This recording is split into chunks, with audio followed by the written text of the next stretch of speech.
The franchise tag timeline is well underway up until March 5th, and we are going to review all of the most popular franchise tag candidates.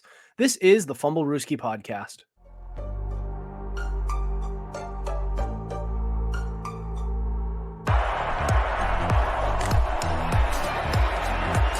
Here's Edelman broken up, and the pass is no sign yet. Edelman comes down with a football. They're saying it's a catch. This is caught. Diggs! Sideline! Touchdown! Unbelievable! Swings it way down the field to Watkins. Sammy Watkins for the touchdown!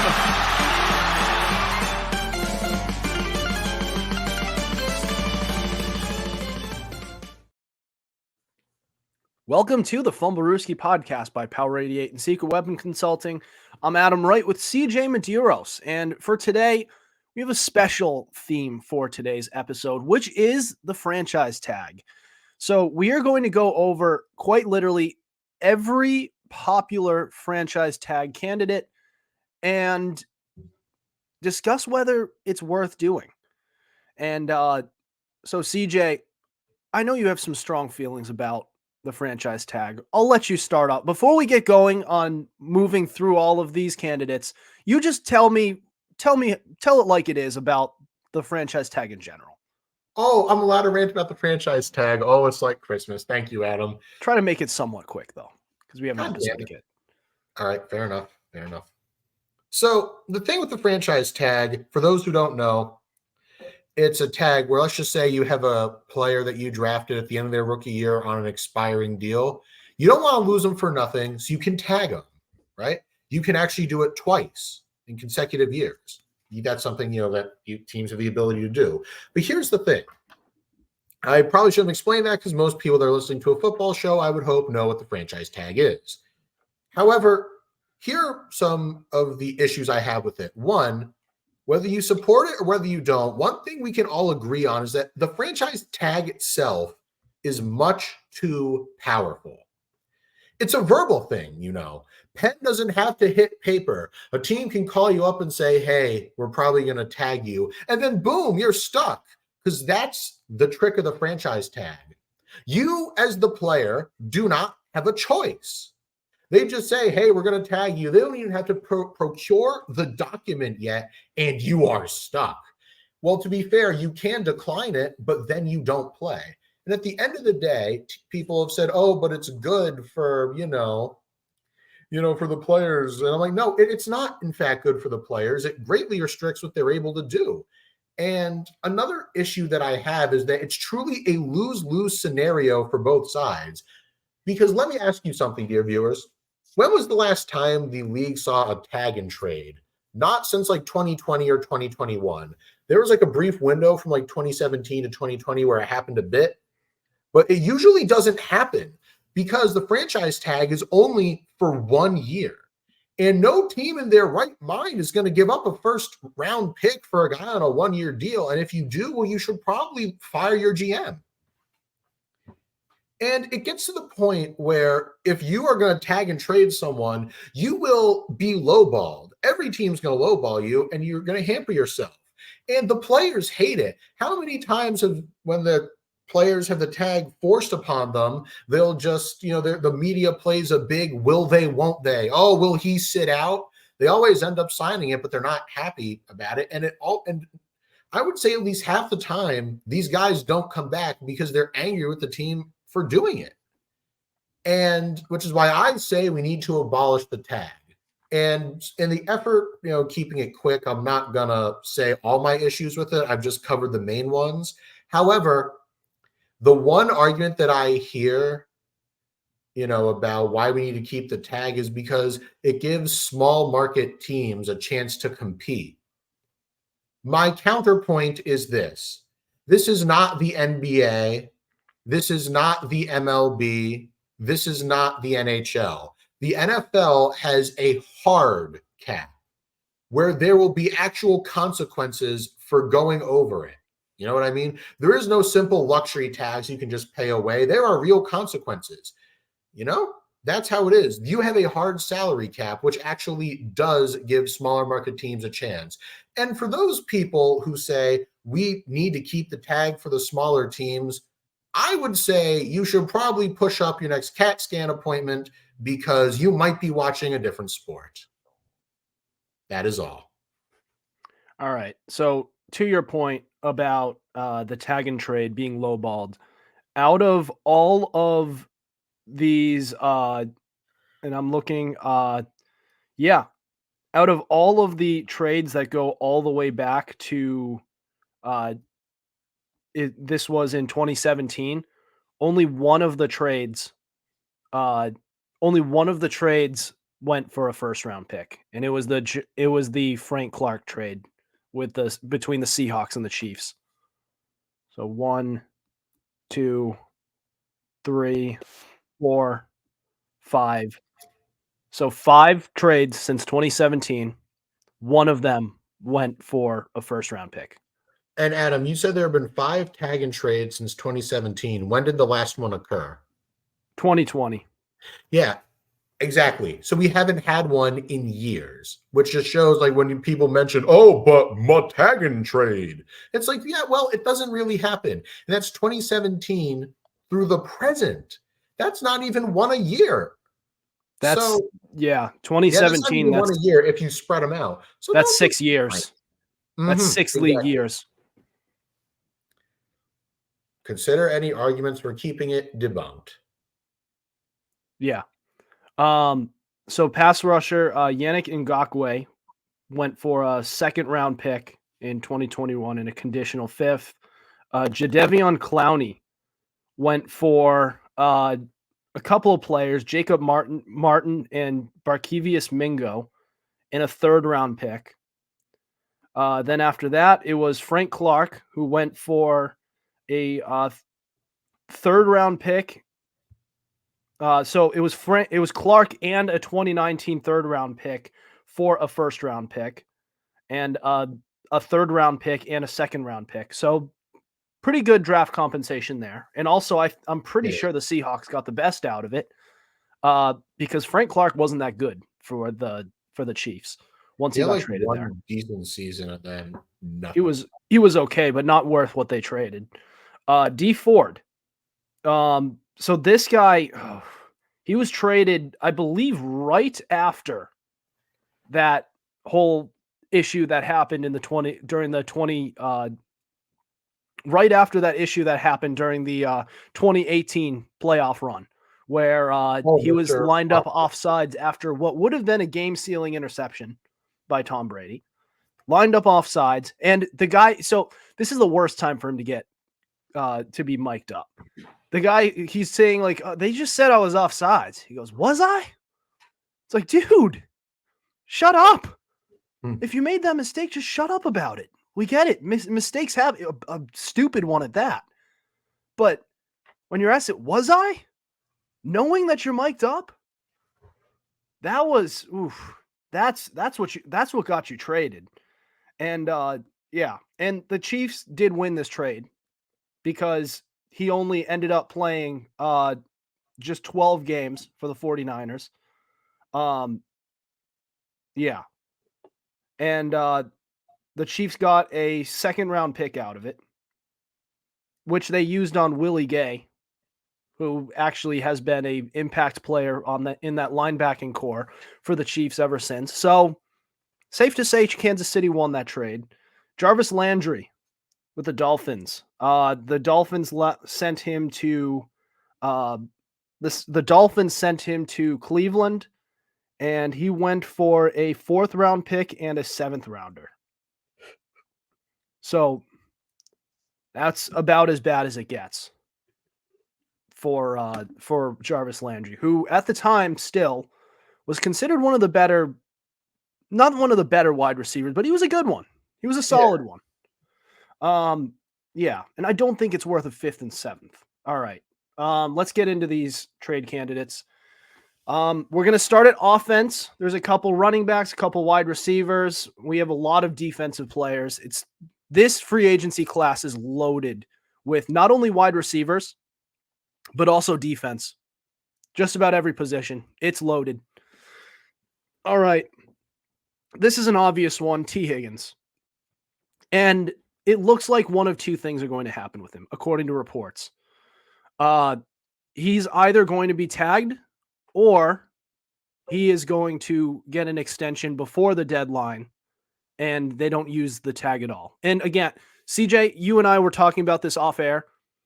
If the Bengals come to an agreement with Tee Higgins on a deal before the tag deadline, don't use it on anyone else. I think you and I can agree on that. Yeah. Because Tee Higgins is an incredible wide receiver who we both agree they should keep. But there's another guy on that roster by the name of Jamar Chase who happens to be Joe Burrow, your favorite, your franchise messiah, his favorite toy. If you lose him, that's going to be a problem.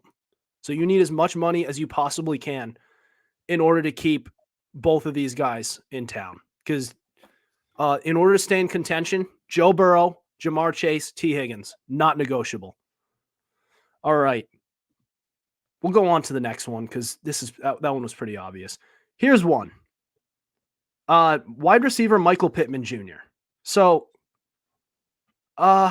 this is kind of a tough one because Michael Pitman Jr., he is a wide receiver 1, but a low end at that. A mid-tier wide receiver 1 at best.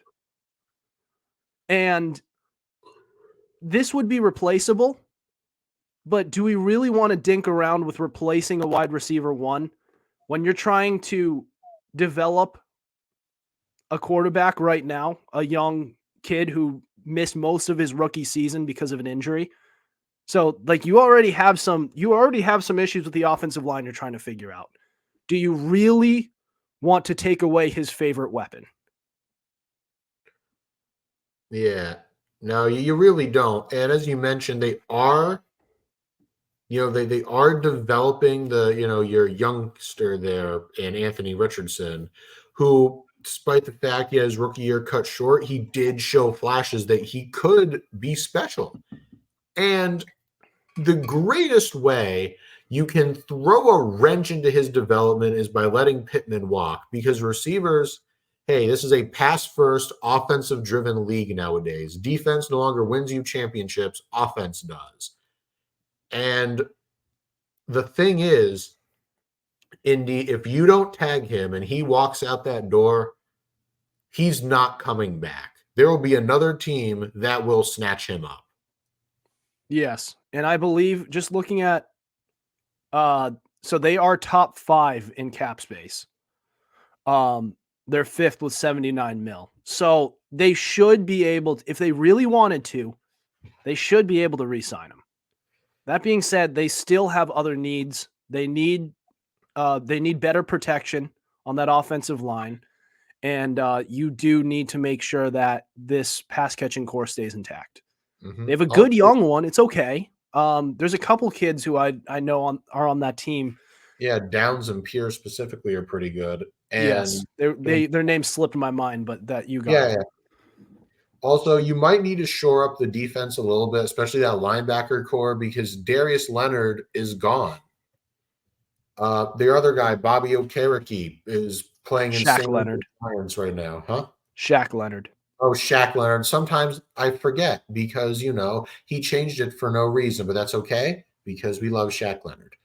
And even still, your defensive backfield is okay. I mean, outside of Blackman and Moore, it's just kind of eh. Yeah. So, I mean, you could use some pieces everywhere. But either way, Pittman's got to be your biggest issue there. You got to keep him. Hold on to that kid. All right. Next one. This is an interesting one. He's already been tagged. Josh Jacobs.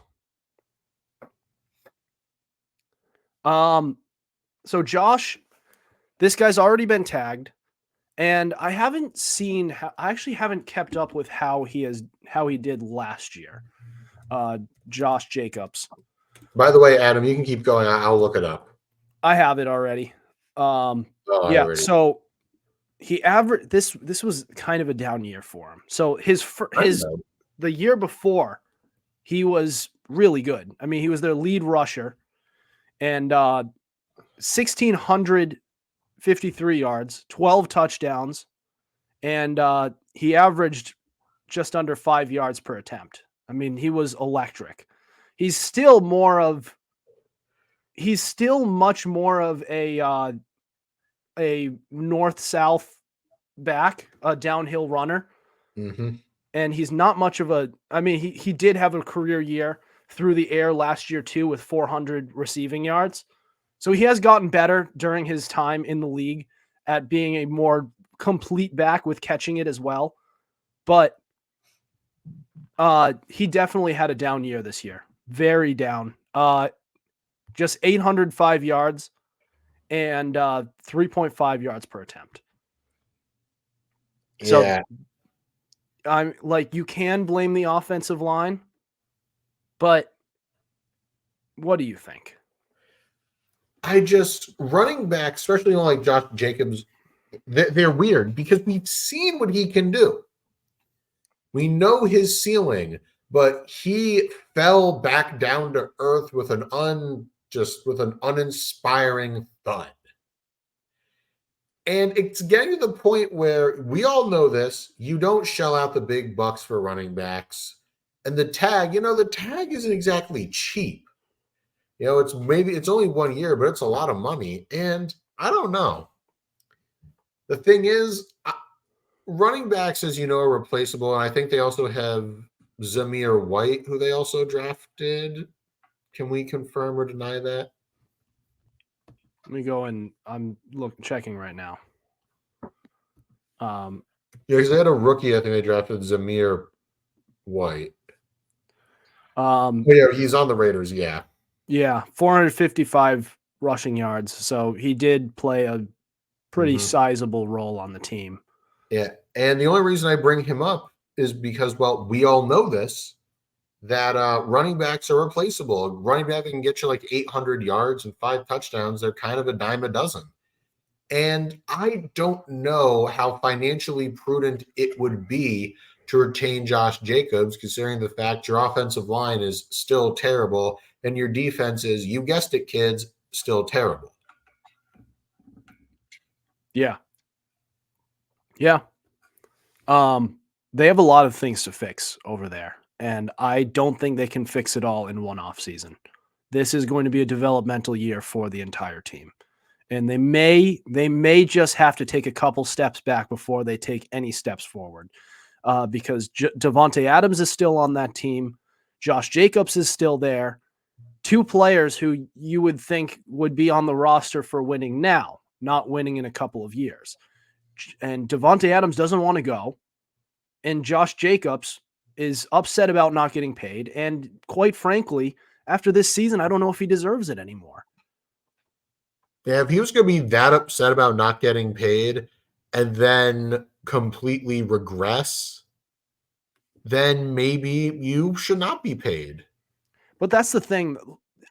So he had a great year on a contract year last year, of rushing for just under 1,700 yards. And then they tagged him. So, and like they tagged him. So that's kind of, this is what frustrates players about the franchise tag, is that they could play their asses off for a career year on a contract season, and then they get put by the team not under their consent in the same position the following year. So they have to go back out and do the exact same thing. And yeah, they're supposed to do that every year, but like you could understand where the pressure is on for them, because they're quite literally playing for their jobs. And that can be frustrating. I understand the other side of it, where you should always be doing your job, but the fact that you're constantly thinking that you could get fired at any point or any injury and it's over for you, and they're doing it without your consent, that's a frustrating situation. And I'm going to use that to segue into Saquon Barkley, who also has not been tagged yet. who was tagged last year and still has not been paid. And yeah, so this one is interesting, especially because they chose to pay the quarterback Daniel Jones instead of Saquon Barkley. And CJ, remind me how Daniel Jones did this year. Well, it would appear that his decent season last year, much like Josh Jacobs, might have been, in fact, a flash in the pan. This season, Daniel Jones, I will grant you, though, that he was hurt. Look, that's not lost on me. But are you ready? This man played in 6 games. So, he was hurt a lot of the time. We know that. But still, 6 games. We can kind of average it out in our heads. 909 yards, 2 touchdown passes, not 1, not 2, not 3, but 6 interceptions. And ladies and gentlemen, let's crunch the numbers. 909 passing yards divided by 6, over 6 games, 151.5 passing yards a game. You threw your money at this kid after 1 good year, and it was a fluke. And you could have paid Saquon. I mean, I know you don't pay running backs, but that seems like a much smarter investment compared to this kid and Daniel Jones.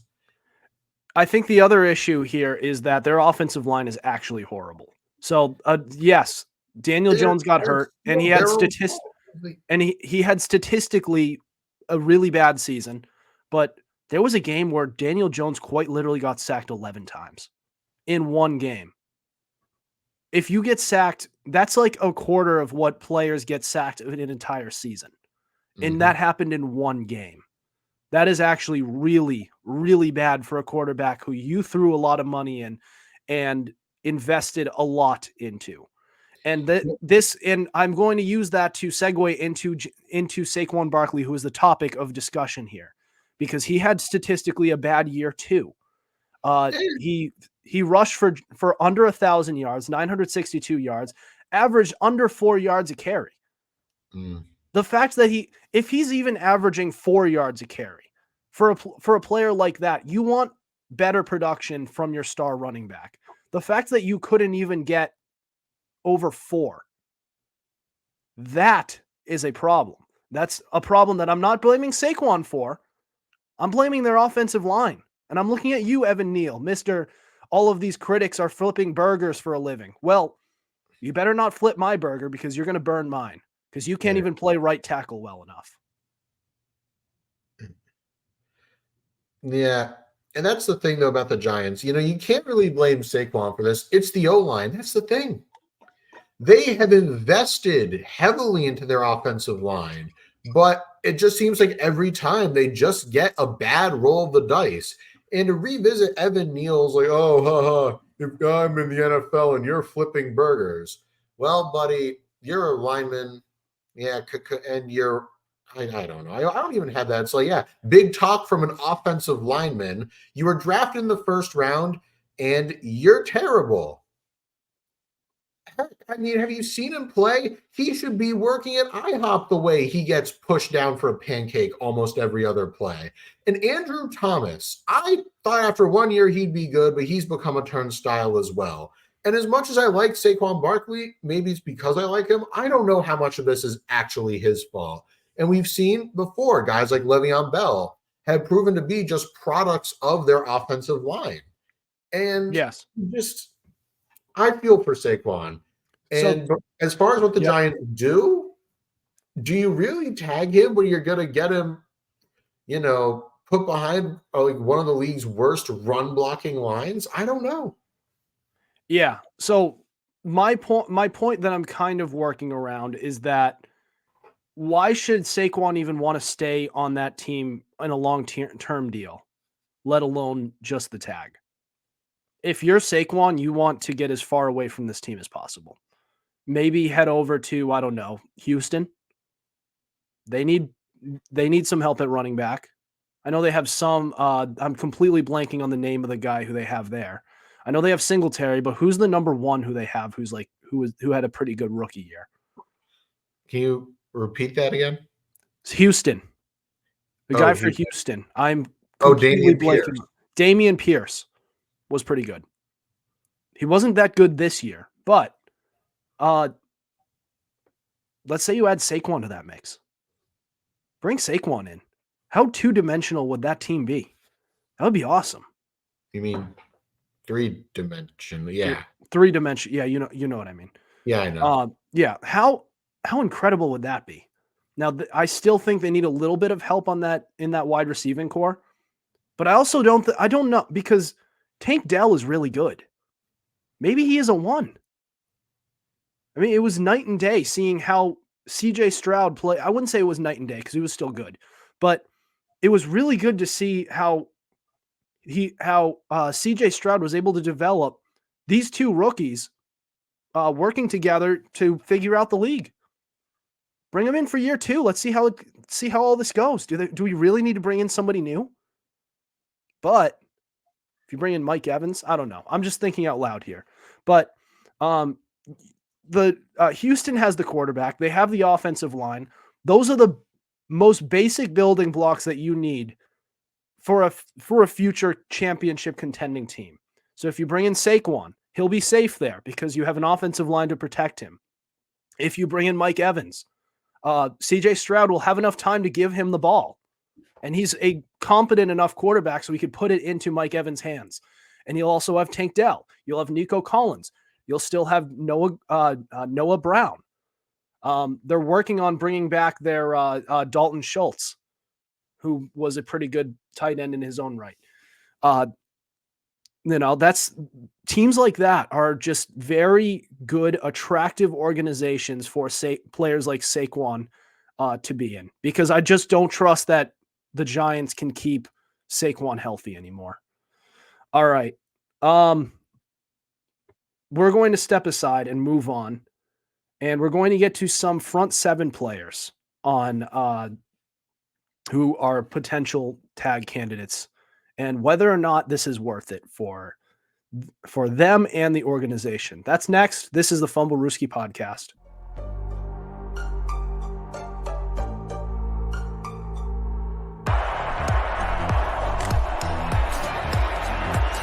Here's Edelman broken up, and the pass is no sign yet. Edelman comes down with a football. They're saying it's a catch. This is caught. Diggs! Sideline! Touchdown! Unbelievable! Swings it way down the field to Watkins. Sammy Watkins for the touchdown!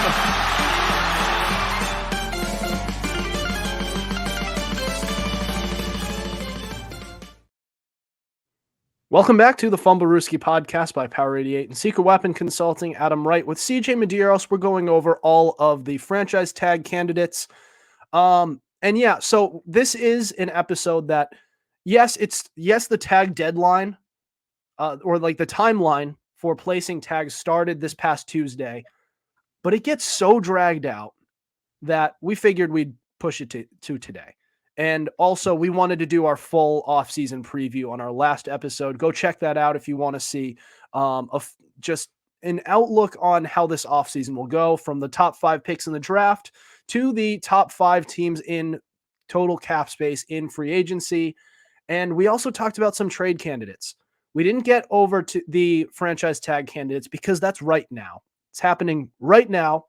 And we're going over everything that could happen. Something could happen right now, because the timeline is right now. So here we are. We are on to the front 7 portion. Defensive tackle Justin Madubuike.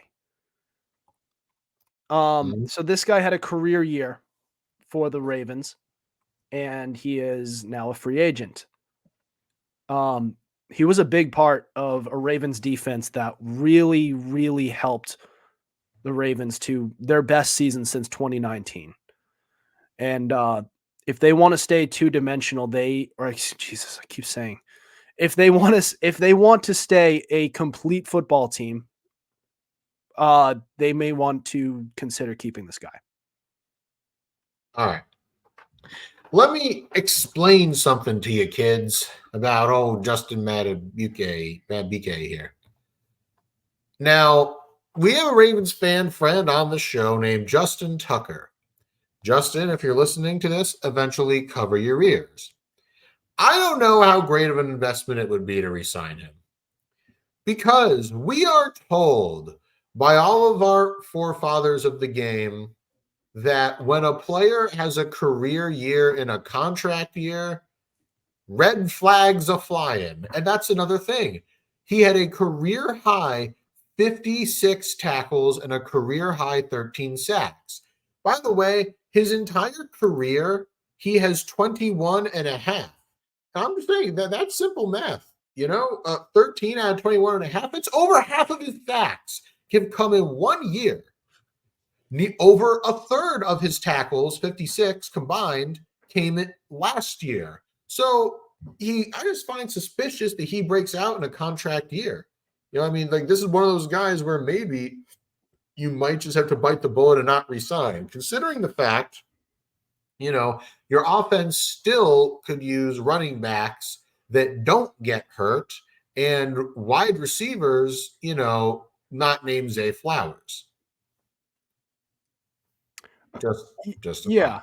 Well, I think this is a real season just because, yes, this is a career year, but this is electric. This is the stats that he put up. If his name wasn't hard to pronounce, he might be a defensive player of the year candidate. Oh, yeah, you make the point. And to put up these numbers, 13 sacks as an interior defensive lineman, I don't know if it's just becoming more and more common or if this guy is just straight up a beast. But with Chris Jones, we gave him his flowers whenever he was able to do this. With Aaron Donald, when he was doing it yearly. Good from the get-go is my point. A lot of these guys were good from the get-go. And this is his best season by far, and he just did it in a contract year. Furthermore, when we look at the franchise tag, right? Do you know what it costs for a defensive tackle by any chance? I have it right here. It's a $22.1 million. Do you know that? It's true. That's all guaranteed. The Ravens themselves in cap space right now, 20.9. 20.9. I'm looking at over the cap right now, so it's whatever. It says 2024 franchise tag for defensive tackle is 22.1, whatever. But whatever, we'll just say it's somewhere in the middle, all right? The Ravens themselves in cap space, per SpotTrack.com, have just over 12 million. So that's over what you can do in one player. And I know they're going to do some cap gymnastics, but do you really put all your eggs in one basket? Just a thought. And meanwhile, Justin to bite my head off, but that's okay. We love Justin. Yeah. Okay, moving on to this next one. Defensive end Brian Burns. This feels like one of those franchise cornerstone players that you just cannot let out the door. But at the same time, you don't want to piss him off by giving him the tag because again, that does not help you. That doesn't help anybody. So this guy, since he's entered the league, he hasn't gotten less than 7.5 sacks. He hasn't had less than 8 sacks since 2020. He had 12.5 last year. And his tackles for loss numbers have climbed ever since he's joined the league. So yeah, he is the type of player you don't want to let go.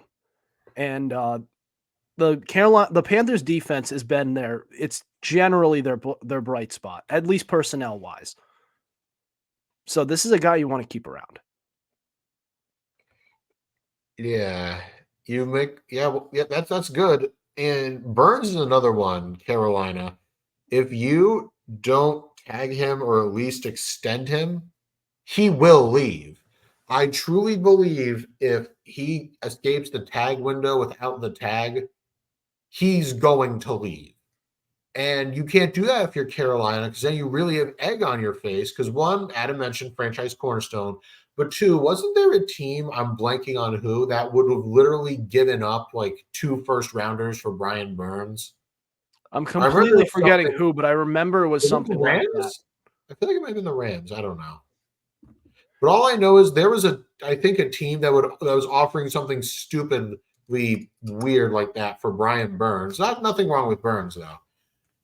Well, and the Panthers said no. So can you imagine if you don't tag It was the him? Rams, yeah. Yeah. Okay.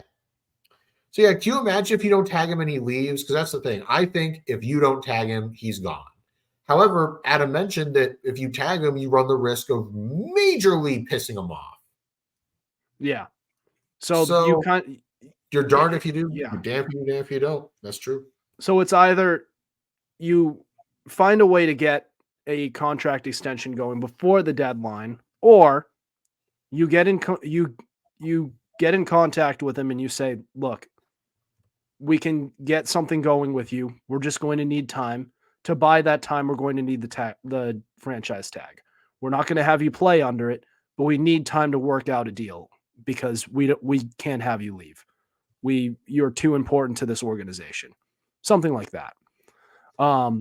Because they cannot let this guy go, especially with all the crap that they're dealing with on the offensive side of the ball, with trying to figure out if Bryce Young is the guy, with trying to find some targets for the guy, and also trying to figure out that offensive line that they've worked so hard on. Why did it play so poorly this year? And we thought this offensive line was going to be really good. So why is it underperforming? And do they need more personnel? Is it a coaching thing? That's something they need to figure out. And you're not going to figure that out if you're having issues with keeping your best player on the defensive side of the ball in Brian Burns.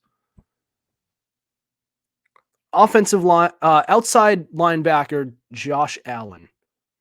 This is a guy you brought up having a career year could be in a contract year could be a red flag. Josh Allen's always been a good pass rusher. But the year that he had, racking up 17 and a half sacks, every other play he was in the quarterback's face.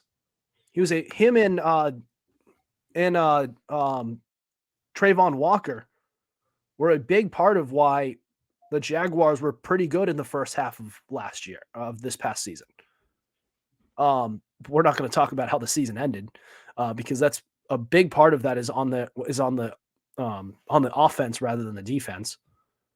But I want to say bring him back, but I wonder if he reverts back to his old self, where he's a solid pass rusher, but he's not exactly the type who's worth high-end money. If he continues his career like this, then sure.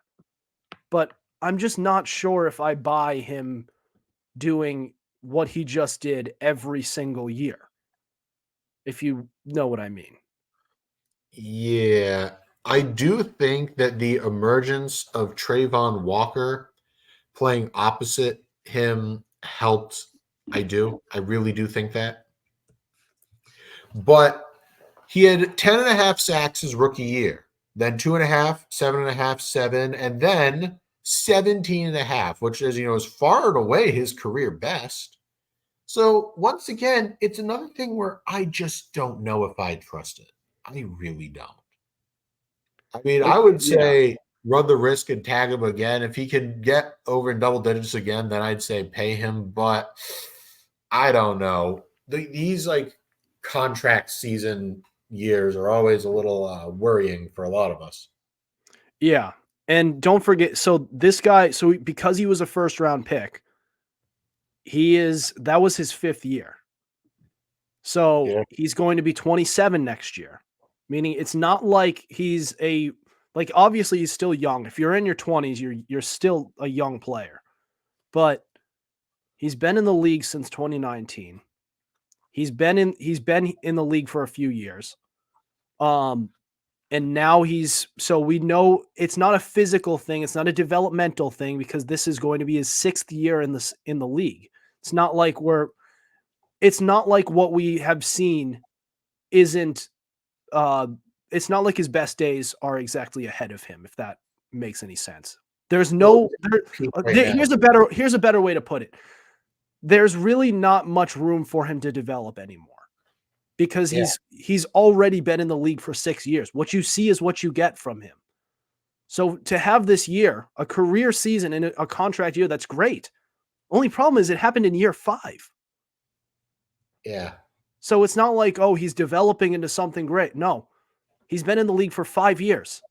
It's about damn time that he did this. And the fact that it happened during a contract year. I like Josh Allen. I think he's one of their best defensive players on this side of the ball. But they have to weigh how much money he's actually worth. Don't just look at this season. Look at the entire season as a whole. Yeah.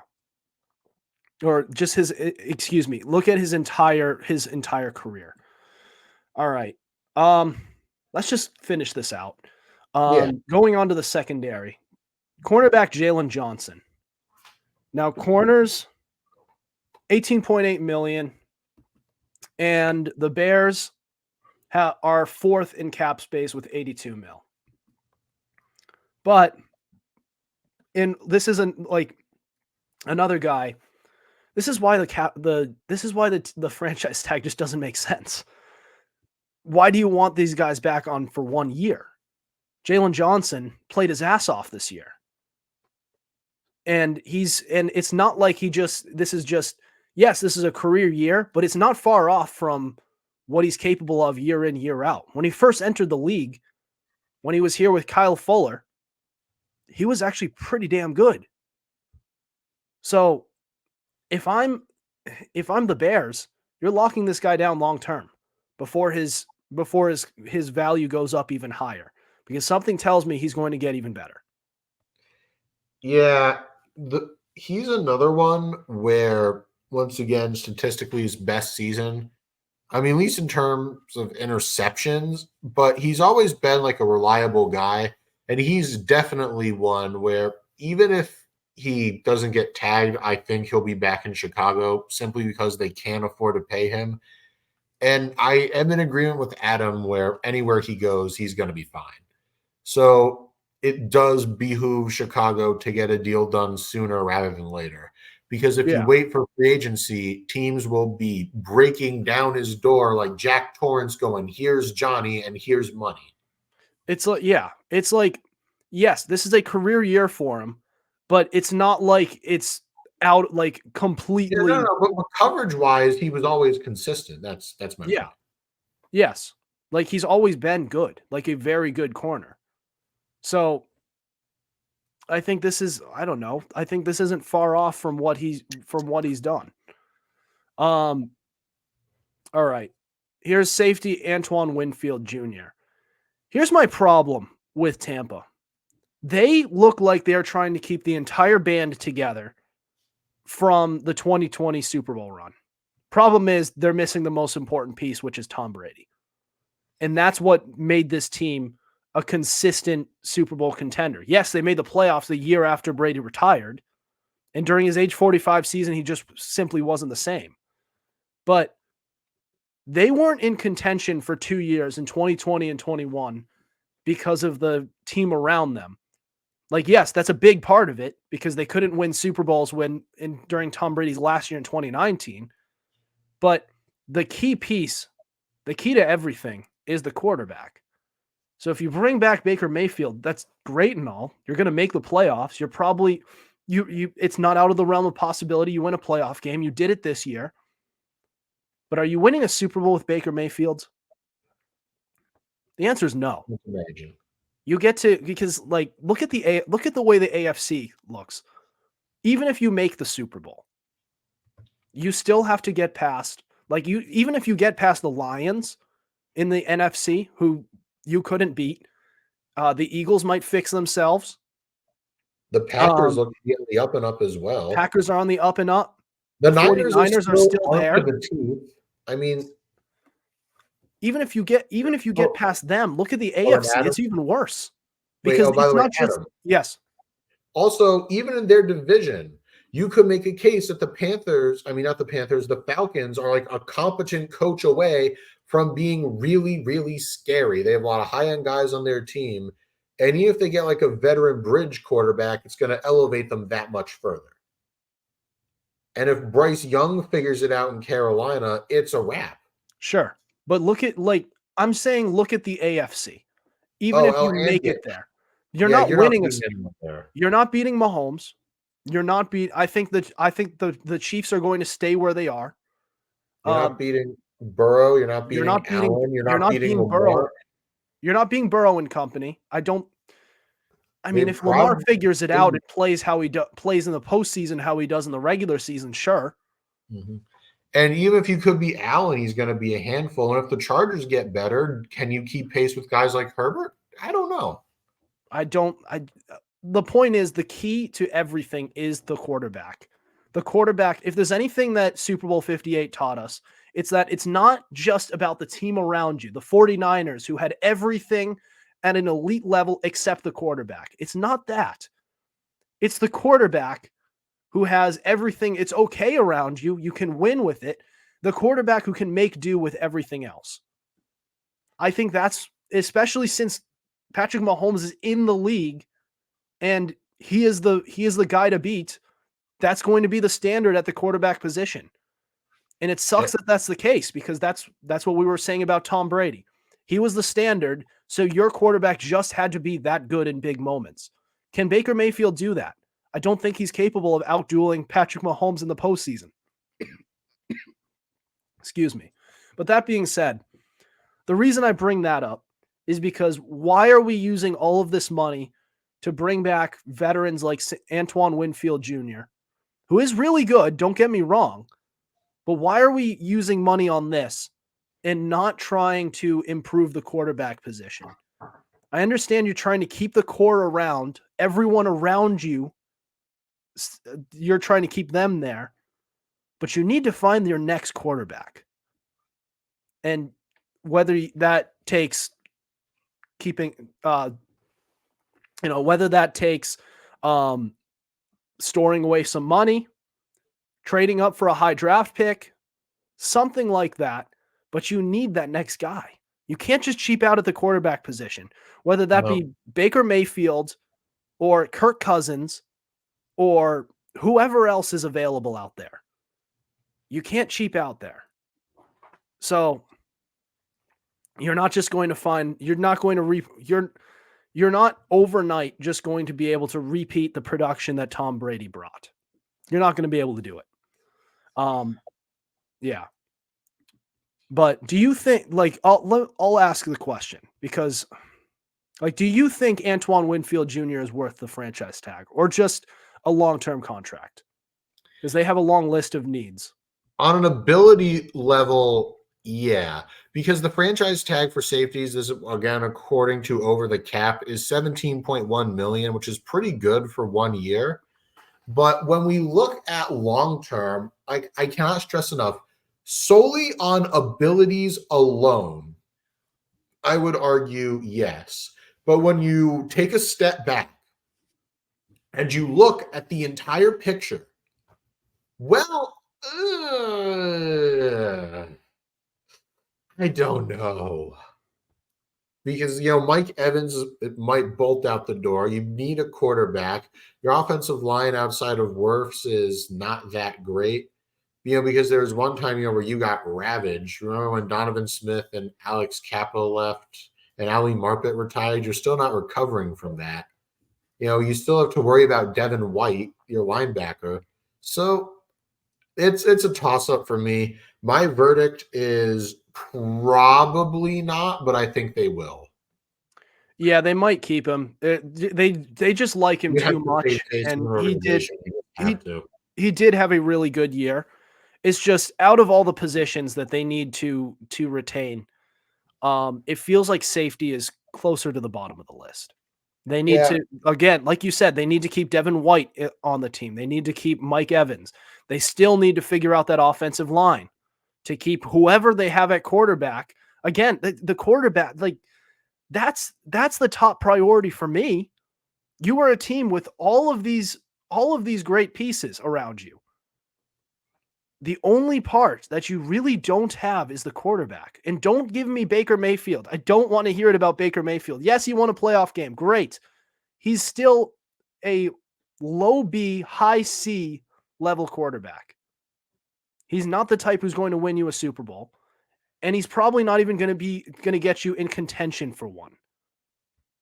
So sorry, but he's not getting you there. That would be my top priority, is to find a quarterback. But that's just what I'm thinking. All right. That's all the scheduled content we have for today. Any other thoughts before we end the episode? Nope. Just abolish the tag, kids. Yes.